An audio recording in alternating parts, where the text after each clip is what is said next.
पता नहीं क्यों हम जब से बंगाल आए हैं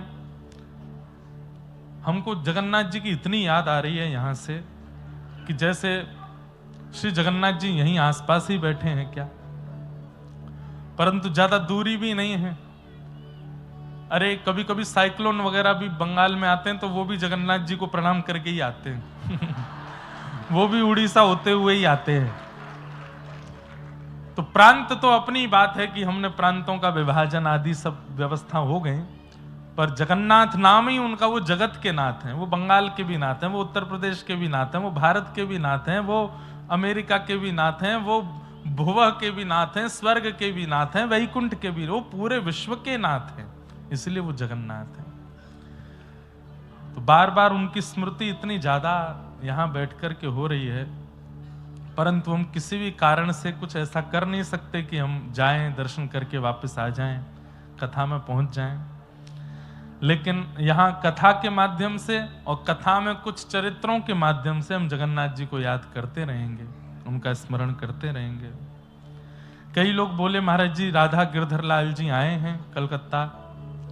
हमने वैसे घोषणा की थी कि लाल जी ब्याह के बाद कम जाएंगे बाहर, पर उनके पांव टिक नहीं रहे हैं और वो हम कौन से ब्याह के बाद शांत हो गए, हम भी तो भागे ही रहे हैं। तो हमारे लाल जी भी नहीं मान रहे, वो भी आए हैं कलकत्ता और 5वें दिन की कथा में मंच पर आएंगे और उस दिन 56 भोग होगा ठाकुर जी का।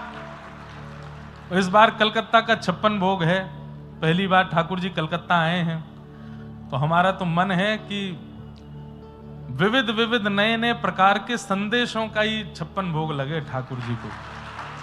और जो गुड़ के रसगुल्ला, खजूर के रस के रसगुल्ला, मटकी वाले रसगुल्ला और अलग अलग प्रकार के संदेश, सफेद संदेश, गुलाबी संदेश, और यहाँ तो बड़ी बड़ी वैरायटी बनती हैं। इस बार ठाकुर जी को संदेश का ही 56 भोग, संदेश और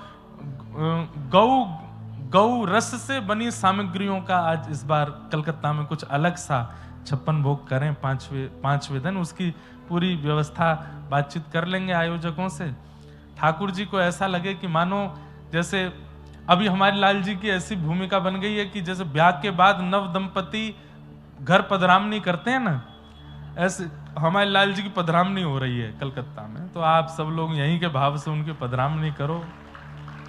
नए नए ब्याह करके आए हैं लाल जी, तो संदेश का ही 56 भोग लगे उनका। और ऐसी भावना से 5वां दिन जो होगा कथा का, उस दिन सबको दर्शन हो जाएंगे यहीं से। बाकी व्यक्तिगत मिलने की इच्छा हमारी तो बहुत होती है, पर व्यवस्थाएं नहीं बन पाएंगी, इसलिए आपसे हम व्यक्तिगत कथा में ही मिल लेंगे।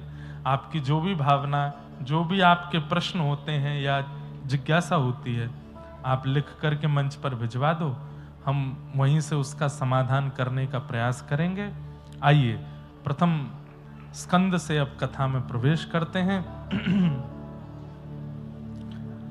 जन्माद्यस्य यतोऽन्वयादितरतः चार्थे स्ववेग्य स्वराट तेने ब्रह्म हृदय आदि कवये मुह्यन्ति सूरयः तेजो वारिमृदां यथा विनिमयो यत्र त्रिशगो मृषा धाम्ना स्वेन सदा निरस्तकुहकं सत्यं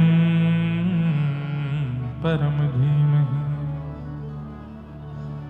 श्रीमद् भागवत जी का पहला श्लोक है। कल हम लोग महात्म सुन रहे थे, महत्व सुन रहे थे, आज से प्रथम स्कंद में प्रवेश कर रहे हैं। जन्माद्यस्य यतोऽन्वयादितरतः, जो प्रभु जन्म मृत्यु आदि के जो क्रम हम मानवों के हैं, उनके जो हेतु हैं, जिनसे ये जन्म मृत्यु आदि के क्रम प्रकट होते हैं और जो इनसे सर्वथा परे हैं, ऐसे परमात्मा। चार्थे स्वविज्ञ स्वराट, जो अविज्ञ हैं, अनविज्ञ नहीं है, सब जानते हैं। कौन किस भावना में है, कौन कैसा है, किसके साथ क्या चल रहा है, किसके जीवन में कैसी व्यवस्था अवस्था है, जो सब जानते हैं, सब कुछ पता है उन्हें। तुम जानत सब अंतर्यामी, उन्हें सब पता है। पूज्य पिताजी महाराज भी अपनी कथा में इस बात को कहते हैं, और भी संतजन इस बात को कहते हैं कि ठाकुर जी को बताना नहीं होता कि हमारे जीवन में ये चल रहा है नाथ। अब लोग काली माता के दर्शन करने जाते हैं, 90% लोग वहां अपनी अवस्था बता करके आते हैं कि हे मैया हमारे जीवन में ये चल रहा है। उन्हें पता है, उन्हें सब पता है, वे सब जानते हैं। अरे आपके जीवन के रचनाकार ही वही हैं। ठाकुर जी ने ही संरचना की है आपके संपूर्ण जीवन की, उन्हें सब पता है। मैं कथा में कहा करता हूं कि प्रेम में बताया नहीं जाता, प्रेम में अपनी अवस्था व्यवस्था बताई नहीं जाती, छुपाया जाता है। हम कष्ट में हैं, पीड़ा में हैं, रुदन में हैं, किसी भी प्रकार की विपत्ति में हैं, यह भी छुपाया जाता है ठाकुर जी से, उनको बताया नहीं जाता। प्रेम जहां अतीत में होता है वहां पर पीड़ा छुपाई जाती है। मां अगर बहुत पीड़ा में है और पता चला कि बेटा हफ्ते भर बाहर से आया है, तो उस दिन मां की यही भावना रहती है मैं कैसे भी ठीक हो जाऊं, उसको पता ना चले कि मैं बीमार हूं। क्यों? चिंता करेगा। पत्नी की भी यही भावना रहती है कि मेरे पति को पता ना चले कि मैं दुखी हूं। पिता की भी यही भावना रहती है बच्चों को पता ना चले कि मैं कष्ट में हूं। क्यों? चिंता करेंगे। तो फिर ठाकुर जी के प्रति हमारी भावना क्यों नहीं आती कि हम उनको भी ना बताएं कि हम पीड़ा में हैं? वो जानते सब हैं, वो बोलना क्यों है? सब पता है, उनसे मत कहिए, बल्कि प्रेमी बनिए। और आप यदि हमारी कथा सुन रहे हैं या व्रज के संबंध रखने वालों की कथा में आप आते हैं, तो व्रज का जो संबंध है ना वो प्रेम लक्षणा भक्ति से है। और प्रेम लक्षणा भक्ति में प्रेम के ही तौर तरीके बताए जाते हैं ठाकुर जी के सन्मुख करने के लिए। और प्रेम का एक स्वभाव है कि पीड़ा में भी प्रेमी अगर सामने आ जाए तो दूसरा प्रेमी हंसता है, मुस्कुराता है, गाता है, नाचता है, कि उसको पता ना चले कि मैं पीड़ा में हूं। ठाकुर जी सब जानते हैं, वो अविज्ञ हैं, अनविज्ञ नहीं है, सब पता है। और जब एक प्रेम का स्वरूप होता है कि हमारा प्रेमी सामने आया और हमने तब भी छुपाया कि हम कष्ट में हैं, तो प्रेमी को पता तो है कि मैं कष्ट में हूं लेकिन फिर भी छुपा रहा हूं, तो उसका प्रेम और बढ़ जाता है। पीड़ा में है लेकिन मुझसे छुपा रहा है, तो वो और प्रेम देते हैं। ठाकुर जी ऐसे प्रेमी हैं। इसलिए एक नियम बना लीजिए कि आज के बाद, अब तो देखो आधे से ज्यादा जीवन तो कई लोगों का निकल गया, कई लोग अभी बढ़ रहे हैं आगे। अब क्यों बताना ठाकुर जी को? बहुत बता लिया ठाकुर जी को, अब मत बताइए। अब बस ठाकुर जी से कहिए नाथ जैसे भी हैं प्रसन्न है, आनंद में। ठीक है, जीवन में उतार चढ़ाव तो सबके लगे रहते हैं। स्वामी विवेकानंद आपके बंगाल की भूमि से पूरे विश्व को ज्ञान दिया। वो कहते हैं अगर एक भी दिन आपका बिना चैलेंज के निकलता है तो इसका मतलब आप जी ही नहीं रहे हो, आप कुछ अच्छा कर नहीं रहे हो। हर दिन आपका बहुत स्मूथ हो गया है, बहुत इजीली आप चले जाते हो, कहीं भी कुछ भी कर लेते हो, तो इसका मतलब है कि आप जी नहीं रहे हो। पर हर दिन एक टास्क है, हर दिन एक पीड़ा है, हर दिन एक संकट सामने आके खड़ा हो जाता है और आप उससे जूझते हो, तो समझो कि आप जी रहे हो, आप कुछ कर रहे हो। इसलिए भैया मैं तो कहता हूं, जैसे प्रसाद कभी नीचे भी गिर जाए तो कहीं भी गिरा हो उठा के पा लिया जाता है, प्रसाद को अपवित्र नहीं माना जाता। ऐसे जीवन के हर क्षण को भी प्रसाद मान लो, ठाकुर जी दे रहे हैं, उसको स्वीकार कर लो। हर क्षण, हर परिस्थिति, हर व्यवस्था प्रसाद है, उसको स्वीकार करो। ठाकुर जी से मत करो, वो अविज्ञ हैं, सब जानते हैं। हमारे बताने से उनको सुनाई देगा नहीं, वो जानते हैं। और कई लोगों का स्वभाव बन गया है कि बताना ही है, ठाकुर जी को पता चलना चाहिए कि मेरी क्या पीड़ा है। तो फिर एक बार नजर घुमा के देख लो, 1000 लोग खड़े हैं तुम्हारे साथ, वो सब बता रहे हैं। एक लॉजिकल बात है, 1000 लोग एक साथ एक बात कहेंगे, कैसे सुनेंगे ठाकुर जी? वो सब जानते हैं, मत कहिए। चार्थे स्वविज्ञ स्वराट, वो सब जानते हैं, वो स्वराट हैं। उनकी कृपा से सूर्य प्रकाशित होता है, उनकी कृपा से चंद्र प्रकाशित होता है, उनकी कृपा से वायु चल रही है, उनकी कृपा से पूरा ब्रह्मांड अपनी क्रियाओं को क्रियान्वित कर रहा है। वो नहीं जानते कि आपकी क्या जरूरतें हैं, सब जानते हैं।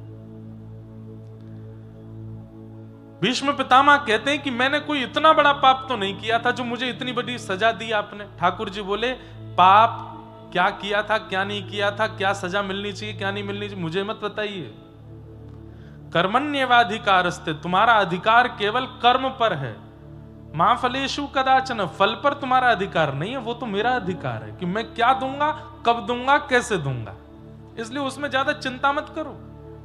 हम लोगों की रुकावट का और हम लोगों की चिंता का कारण क्या है कि हम कर्म पर ध्यान ना देके फल पर ज्यादा ध्यान देते हैं। कर्म पर ध्यान ना दे करके, कर्म को व्यवस्थित ना करके फल की चिंता ज्यादा करते हैं। ठाकुर जी कहते हैं वो मेरी चिंता का विषय है, मुझे करने दो, तुम बस अपनी क्रिया करो, अपने कर्म को संवारते चलो।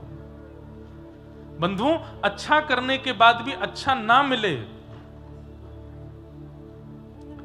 अच्छा करने के बाद भी अच्छा ना मिले, तो भी मन में रिग्रेट नहीं होगा कि मैंने बुरा किया था, नहीं, अच्छा ही किया था, नहीं मिला कोई बात नहीं,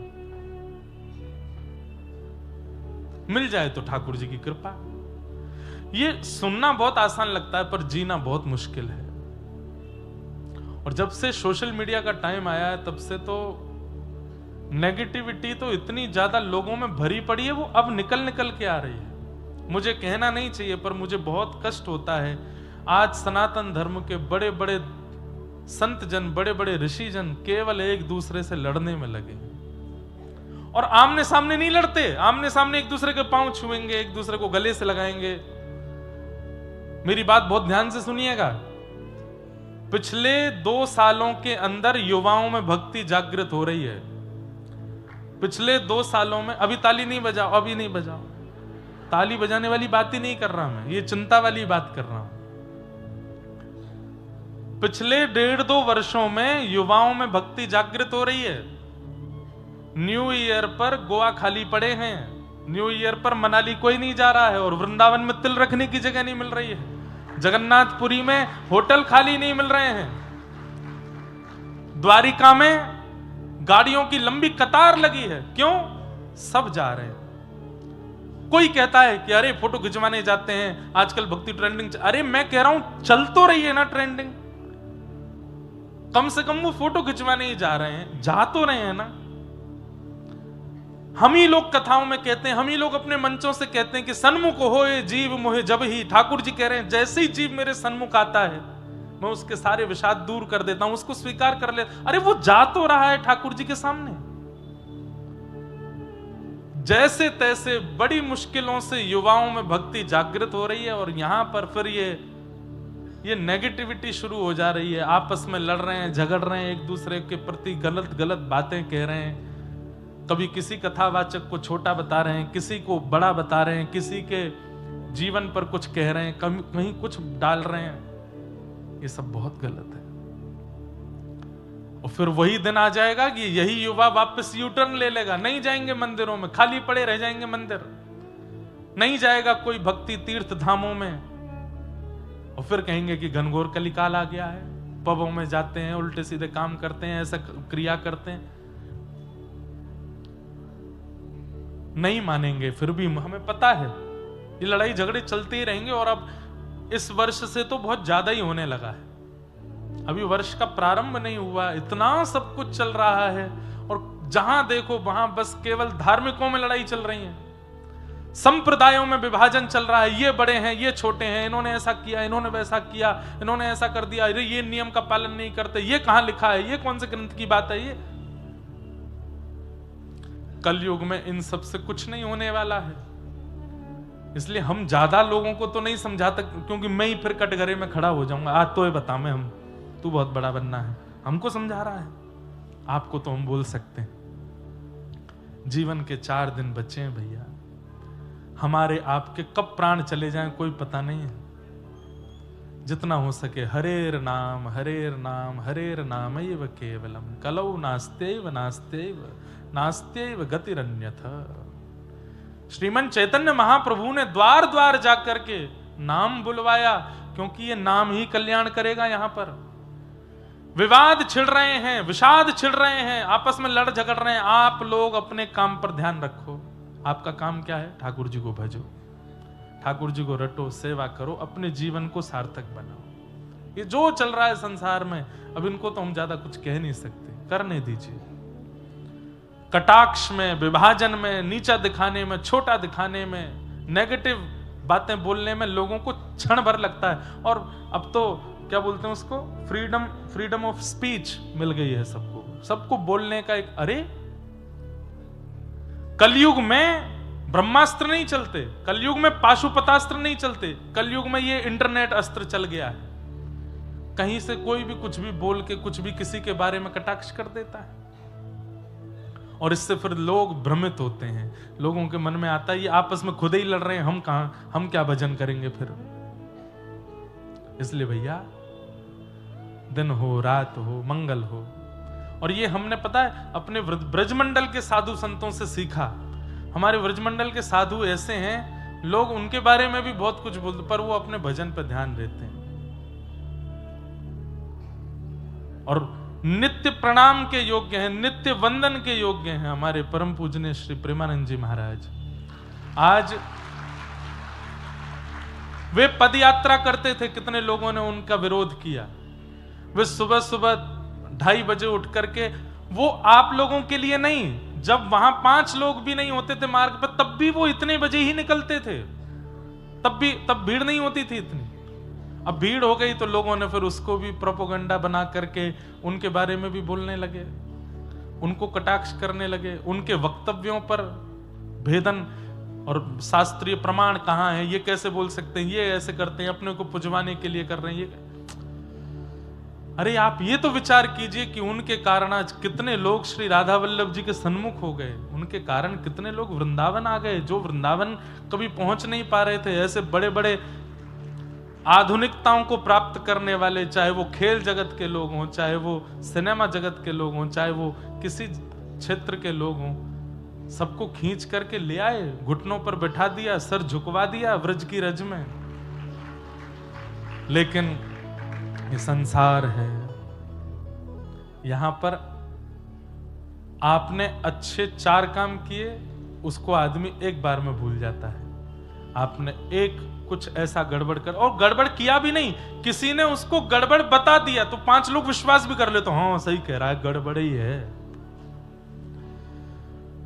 तो फिर हम में और भक्तों में, हम में और राक्षसों में अंतर कहां रह गया? हम भी तो वही हो गए।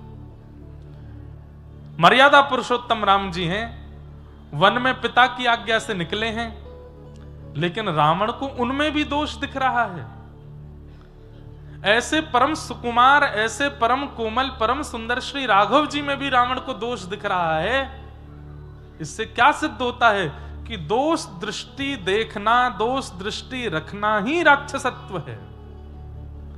इसलिए हमारी इतने लोगों से तो प्रार्थना हम कर ही सकते हैं जो यहां बैठे हैं, मत देखो दोष, मत लाओ इन दोष दृष्टियों को जीवन में। जीवन के बहुत कम समय रह गए। ठाकुर जी कर लेंगे ना न्याय, सही गलत का न्याय ठाकुर जी करेंगे, सही गलत का न्याय यमराज करेंगे। हमको किसने अधिकार दिया कि हम इस प्रकार, अब तो भजन करो, कीर्तन करो, ठाकुर जी का नाम गुणगान करो। तेने ब्रह्म हृदय आदि कवये मुह्यन्ति यत्सूरयः। जिन्होंने ब्रह्म आदि देवताओं को भी, इंद्र आदि देवताओं को भी अपनी लीला पर मोहित कर लिया। तेजो वारि मृदाम यथा विनिमयो यत्र त्रिशर्गो मृषा। पृथ्वी जल अग्नि वायु आकाश भी जिनके अधीन रहता है, ऐसे श्री ठाकुर जी जहां पर 3 त्रिगुणातीत सृष्टि के जो स्वामी हैं, ऐसे प्रभु को धामना स्वेन सदा निरस्त कुहकम सत्यम परम धीमहि। ऐसे प्रभु को, परम सत्य स्वरूप को हम बारंबार प्रणाम करते हैं, बारंबार वंदन करते हैं। ठाकुर जी को बारंबार नमन करते हैं। भागवत जी के द्वितीय श्लोक में विषय, अधिकारी, संबंध और प्रयोजन 4 बातें बताई गई हैं। धर्म प्रोजित कई तवोत्र परमो निर्मत्सराणां सतां वैद्यं वास्तवमत्र वस्तु शिवतं तापत्रयोन्मूलनम्। श्रीमद्भागवते महामुनिकृते किं वा परैरीश्वरः सद्यो हृदयवरुध्यते त्रिकृतिभिः शुश्रूषुभिस्तच्छणा। सब लोग बैठ जाओ और ध्यान से सुनो। विषय, अधिकारी, संबंध और प्रयोजन, ये 4 बातें। सन्मुख वाले जो लोग हैं, जो बिल्कुल व्यासपीठ के सन्मुख रहते हैं, उनको आना और जाना तब करना चाहिए जब कीर्तन संकीर्तन हो। कथा के बीच में नहीं उठा कर, क्योंकि आप उठ के जा रहे हैं अपने कार्य से, पर आपके पीछे जो लोग बैठे हैं वो बिल्कुल कांस्टेंट देख के कथा सुन रहे हैं, एक एक शब्द सुन रहे हैं, और हम भी उनको देख के सुना रहे हैं। तो बीच में धारा प्रवाह बांध की तरह रुक जाता है। इसलिए जिनको बीच बीच में उठने की आदत, तो वो ऐसी जगह बैठा करें कि कब गए कब आए पता ही नहीं चली। अब पूरी जनता को लांघे उछल कूद करते हुए बाहर जाते, फिर वहीं उछल कूद करते हुए आम। वयोवृद्धों के लिए तो नहीं है बात। ये सब आचार्य संहिताएं कथाओं की, ये सब मर्यादाएं हैं। इनको हम नहीं बताएंगे तो कौन बताएगा? तो इसलिए ध्यान से सुनो। सबसे पहली बात, श्रीमद् भागवत जी का विषय क्या है? सुनने वाले श्रोताओं के चित्त में परम धर्म का बीज बोना। धर्म और परम धर्म में अंतर क्या है? इस संसार में रहने के लिए और इस संसार में व्यवस्थित जीवन जीने के लिए आप जो कर्म करते हैं वो सब धर्म कहलाते हैं। लेकिन इस संसार के त्याग के पश्चात जिस गति को आप प्राप्त करते हैं, वो गति जिस भाव से प्राप्त होती है उसको परम धर्म कहते हैं। समझ में आई बात? आप सुबह उठते हैं, उठते ही आप स्नान करते हैं, यह धर्म है। स्नान करते ही आप रात्रि के वस्त्र नहीं पहनते, नए वस्त्र पहनते हैं, यह धर्म है। आप सुबह उठने के बाद में व्यायाम आदि करते हैं, यह धर्म है। बाल भोग पाते हैं, यह धर्म है। माता पिता के चरण छूते हैं, यह धर्म है। मंदिर में जाके पूजा अर्चना करते हैं, धर्म है। अपने कार्य के लिए बच्चे स्कूल जाते हैं, थोड़े बड़े यूनिवर्सिटी जाते हैं, और बड़े अपने व्यापार के लिए जॉब पे जाते हैं, फैक्ट्री जाते हैं, किसी भी प्रकार के काम में जाते हैं, रिक्शा चलाते हैं, गाड़ी चलाते हैं, प्लेन उड़ाते हैं, ये सब धर्म है। जहां पर आप व्यवस्थित होकर के अपना जीवन इस संसार में जी रहे हो, 2 समय की रोटी पाने के लिए, धन कमाने के लिए, परिवार चलाने के लिए जो भी व्यवस्थित होकर कर्म कर रहे हो, वो सब धर्म कहलाता है। हाँ, उसमें किसी का छल करके, कपट करके, किसी का अधिकार छीन के या गलत प्रकार से क्रिया करें, वो अधर्म है। पर आप बिल्कुल व्यवस्थित होकर के अपना जीवन जी रहे हो, तो आपका पूरा जीवन धर्म है। पर इस संसार में रहने के लिए और यहां तक की सीमा पर व्यवस्थित होने के लिए जो कर्म है वो धर्म, पर भगवत प्राप्ति के लिए जो आप कर्म करते हो वो परम धर्म है। श्रीमद् भागवत जी परम धर्म सिखाती है। इस संसार में तो रह लिए, यहां तो सब कर लिया, सब कमा लिया, खा लिया। ठाकुर जी ने श्रीमद् भगवत गीता के माध्यम से धर्म और परम धर्म दोनों बातें बताई हैं। संसार में कैसे रहना और मेरी प्राप्ति कैसे करनी। पर श्रीमद् भागवत तो केवल परम धर्म का उपदेश देती हैं। भगवत प्राप्ति कैसे हो, भगवत सन्निधि कैसे प्राप्त हो,